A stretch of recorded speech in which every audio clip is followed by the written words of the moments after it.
Hello guys, welcome back to my vlog, no. Mayroon tayong sasagutin. Balik muna tayo sa question and answering ng mga pinipm sa atin. Ito yung tanong niya. A1 tumira, basket, nagkaroon ng double foul. Basket, then record yung foul, team B na yung possession ng bola. Tama ba o mag-arrow possession? Okay, so tama yung sagot mo, kapitos natin na nag-PM sa atin, no.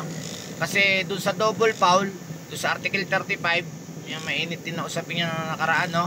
So, kapag yan na-release na, no? O kaya sabay na sabay, approximately at the same time, nagkaroon ng double foul, record lang natin yan, mga kapitos, no? Then, kung A1 yan tumira, after recorded the foul, so, ang possession mapupunta na sa B, no? End line, o doon sa may ilalim yung ating throw-in, mga kapitos, no? So, salamat sa katanungan mo, kapito, nawa ay tama po yung sagot ng isa nating kapito. Salamat, at marami na alam na nila kung ano dapat nilang gawin, no, kapag gano'n yung sitwasyon.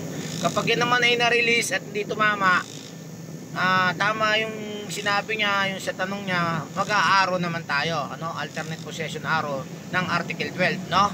So yun lang naman po. Kapag yan ay A1 dribbler at sa baba pala nagkaroon ng double foul after recorded the foul ng dalawang player, same possession lang tayo. Okay, salamat guys, and God bless you all. Be safe always. Bye bye.